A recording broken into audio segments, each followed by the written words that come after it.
The View from the Bay starts now. Thank you. Okay, welcome to The View from the Bay. All right, ladies. Let go of trying to be perfect. With strategies to help you and your child be more content and happy. Here with some insight is the Executive Director of the Greater Good Science Center at UC Berkeley. Welcome back, Dr. Christine Carter. Welcome Good to see you back. again. Hi. It's great to be here. Thanks for having me. That's it. I love that you call perfectionism a disease. I am infected, and I would love to hear your thoughts on that. Why do you call it a disease? I call it a disease because it's a condition that prevents us from performing optimally, like having a cold might in some ways. So I don't mean clinically that it is a disease, but it really is a problem for people. It's a particular kind of unhappiness. Tell me how it is that it keeps us from performing optimally, because I think many of us think that striving for perfection is what leads to success.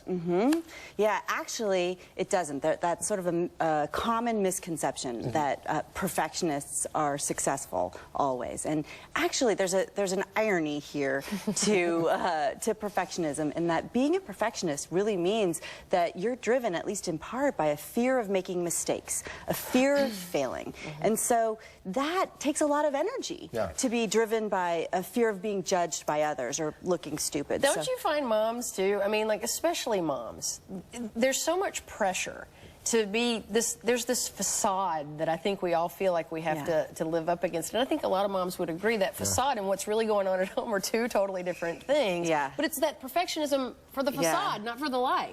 Well, imagine me. I'm a mom, and I study the childhood happiness. And how happy are your kids? Right. So that's the most common question people ask me all the time. Are your kids happy?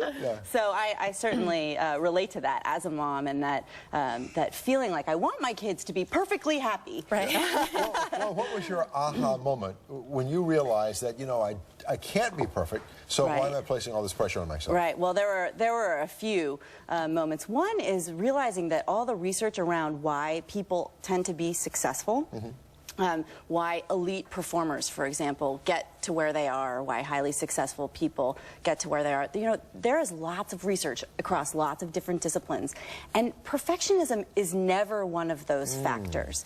You really need to be successful. You really need to be comfortable making mistakes. You need to be able to rise to challenges. And one of the many problems with perfectionism is that it leads us to avoid making mistakes and to really avoid challenges. And conflict. You know, you're just so busy getting it done that maybe nobody will say anything about it.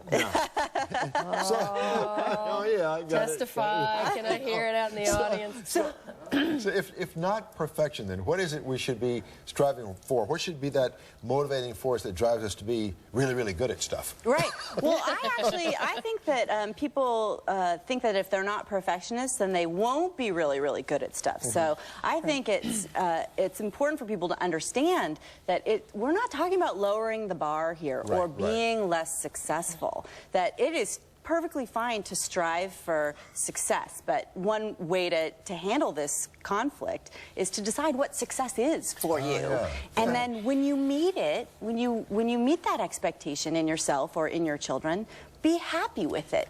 Perfectionists suffer from a steady stream of discontent with. Don't you think the perfectionists too, and I'm guilty of this too, which is why I'm throwing out these generalizations, but I mean, don't you think they're so worried about those actions? They're not even really thinking about themselves. I think if you were happier with yourself and more content in yourself, having every T crossed and every I dotted is not going to be so important because you're comfortable with yourself. I think it's actually really a comfort with mistakes and an understanding that mistakes are a great opportunity to learn, and there's really nothing to be afraid of in making mistakes. Now, that's such an important point. How do we teach that to our kids? Because I think kids sometimes see the parents trying to be perfect all the time, and we make them crazy. We model it. Well, we want and expect them to be perfect, and we want and expect ourselves to be perfect, and so that, you know, since none of us are perfect, kids feel really criticized when we want that for them, and confused. So here's what I do at home that I think is a way to model comfort with mistakes. At the dinner table or whenever you're talking to your kids, have everybody go around the table and talk about a time that they made a mistake that week or that day, and then what they learned from it. So this should not be necessarily just a you know, okay, what did we do wrong this week? You know, there needs to be a lightness to it that, you know, it's totally okay to make mistakes. And in fact, we can really grow and be successful because of the mistakes that we've made. Well, and that's a good place for the parents maybe to step in first. You know, like you said, it's not, you know, you don't want to say, what did you do wrong today? The laser spotlight is on you now. You know, and I was just talking to a friend who was talking about how she's modeling not being the perfect parent to her kids. So she uses dinner time as a time to go back and say, you know, I really think I made a mistake when I told you this. And I want to correct that. Well, you know, I actually learned a lesson about perfectionism or not trying to be so perfect from my kids when they were very young. You know, I was on the air, very recognizable, and everywhere we would go as a family, people would come up and start talking. Now, I like people, and I like to engage people, but sometimes people would be obnoxious. Like, I'd be sitting at dinner with my family, and the person who recognized me would come and sit at the table with us and start talking. And my kids used to say, Dad, you don't always have to be so sweet and so engaging. If someone's being obnoxious, send them a message that this is your private time. And I started thinking about that, and I found, you know, tactful ways to send that message. Well, and I think a lot of it is talking to yourself, too. I know myself especially, and other moms don't even entertain in their homes because they think the house should be perfect.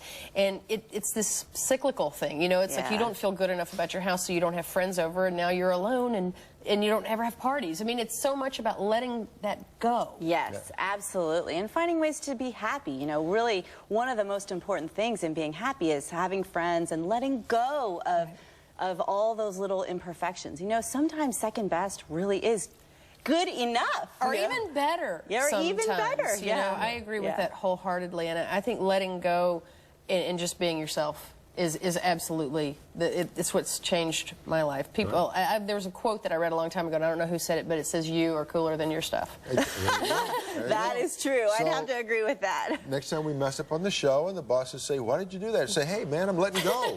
I'm letting go. I don't have to be perfect. Right. Where can we find your blog? At greatergoodparents.org. There's lots more information about perfectionism and raising happy kids. I'm definitely going to check that out because it's important.